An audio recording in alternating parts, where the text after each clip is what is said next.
Halo rekan-rekan semua, saya Muhammad Harun Nasir dengan NPM 10020222025 akan menjelaskan tentang Secrets of Power Negotiating dari Robert ala Roger Dawson. Jadi kita akan membahas tentang buku legendaris dari Roger Dawson. Jadi banyak orang itu salah kaprah tentang negosiasi itu adalah sebuah pertarungan untuk mengalahkan lawan hingga sampai gak berkutik. Nah, tapi Roger Dawson itu mengajarkan hal-hal yang berbeda. Jadi definisi dari sejatinya power of negotiating itu adalah bukan menghancurkan lawan atau merendahkan lawan, tapi kemampuan untuk memenangkan negosiasi itu di saat yang sama membuat pihak lawan merasa kalau mereka itu yang menang. Kenapa perusahaan ini penting? Karena dalam dunia bisnis atau negosiasi atau semua hal tentang negosiasi, kita mencari hubungan jangka panjang, enggak sekedar beli beres, tapi long termnya harus bagaimana. Nah, jika lawan bicara kita merasa lawan kalah gitu atau tertipu, mereka udah ngekat kita, gak akan belanja lagi, gak akan beli lagi, gak akan pesan lagi dan sebagainya. Jadi kuncinya adalah satu, memanipulasi persepsi kepuasan mereka, jadi bukan memanipulasi faktanya. Oke, jadi pertama adalah definisi kemenangan sejati adalah bukan ngalahin lawan yang tadi udah disebut, tapi negosiasi itu bukan perang tapi diplomasi. Yang kedua adalah persepsi itu adalah kunci tujuannya. Kenapa memenangkan negosiasi tapi membuat lawan mereka merasa kalah, itu kita yang menang.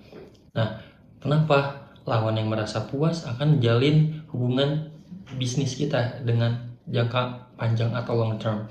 Nah, yang selanjutnya adalah membangun posisi yang kuat. Yang pertama adalah minta lebih dari yang diharapkan, itu ask for more. Nah, yang pertama kayak berikan ruang untuk berkonsensi atau kita tuh mengalah gitu kan. Kayak terus juga hindari deadlock atau jalan buntu di awal, dan juga kita bisa merasakan reaksi terkejut atau the flinch namanya. Jadi bertujuan untuk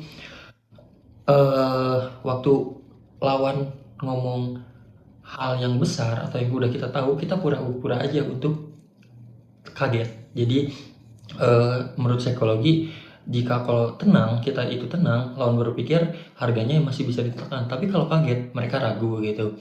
Nah, gimana kalau kita memulai negosiasi agar kita posisi kuat? Nah, kita masuk di strategi awal. Kalau poin pertama itu selalu minta lebih dari yang kita harapkan. Contoh, kita minta harga 100.000. Nah, buka untuk negosiasi di 150.000. Nah, itu penting karena kita tuh ada space antara 100 ke 150. Tapi ingat, lawan kalian itu ingin merasa berhasil menawar harga untuk turun. Nah, jika langsung kita buka harga pas, kita akan terjebak atau yang tadi udah disebutin bahwa deadlock. Nah, selanjutnya gunakan teknik flinch atau terkejut yang tadi udah disebutkan. Saat lawan menyebutkan harga yang tawaran mereka, kita harus terkejut karena kita untuk pura-pura menghindari dari deadlock yang tadi. Nah, tapi jika kamu terkejut secara psikologis, mereka itu akan ragu atau tawaran mereka sudah keterlaluan gitu. Jadi bisa untuk direndahkan lagi. Nah, yang selanjutnya adalah pertahanan diplomatis. Pertahanan diplomatis ini ada teknik higher authority atau otoritas lebih tinggi. Jadi yang pertama, jangan posisikan diri Anda sebagai pengambil keputusan tunggal. Selanjutnya, gunakan pihak ketiga antara bos, mitra, ataupun ya dengan kata kasar orang jahat untuk menolak tekanan. Nah, manfaatnya adalah menghindari kontroversi langsung dan memberi waktu untuk berpikir atau disebut buying time. Nah, selanjutnya waktu menjelang negosiasi, biasanya itu lawan akan minta bonus kecil-kecil gitu. Kayak waktu di sini tuh kamu harus menerapkan yang tadi aturan emas Roger Dawson, jangan pernah memberikan apapun secara cuma-cuma. Jadi ini tuh adalah kesalahan terbesar negosiator amatir. Setiap kali lawan minta konsekuensi, entah itu diskon tambahan, perpanjang garansi, atau bonus lah, kamu harus melakukan trade off. Atau jika saya melakukan ini untuk kamu, apa yang kamu lakukan buat aku, kayak gitu kurang lebih. Nah, di sini juga selanjutnya juga yang tadi jangan memberi cuma-cuma. Nah, prinsip utamanya adalah pernah memberikan konsekuensi diskon atau bonus yang tadi tanpa meminta imbalan. Yang kedua adalah kalimat ajaib yang tadi sudah disebutkan lagi, trade off. Jika saya melakukan ini untuk Anda, apa yang Anda akan lakukan untuk saya?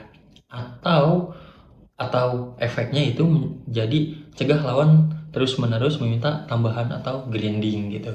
Nah, jadi untuk kesimpulannya adalah, untuk yang pertama adalah opening, buka harga yang tinggi dan lakukan the flinch atau kita pura-pura kaget, yang waktu berjalan di tengah atau di middle kita berlindung di balik higher authority. Jadi kita ditaikin harganya untuk mendapatkan harga di tengah-tengah yang kita inginkan. Yang tadi 100 yang kita inginkan, kita nawarnya di 150, jadi kita dapat di 100.000. Nah, untuk di terakhirnya kita minta minta timbal balik atau trade off yang tadi udah disebutkan juga. Jadi minta bonus-bonus kecil-kecil. Nah, jadi poinnya adalah negosiasi sukses itu adalah kedua belah pihak yang merasa menang, jadi nggak salah satu. Jadi kita bisa membuat jangka panjang untuk bisnis kita dan customer kita atau klien kita, seperti itu. Mungkin segitu saja yang bisa disampaikan. Mohon maaf bila ada kata-kata yang salah ataupun typo. Assalamualaikum warahmatullahi wabarakatuh.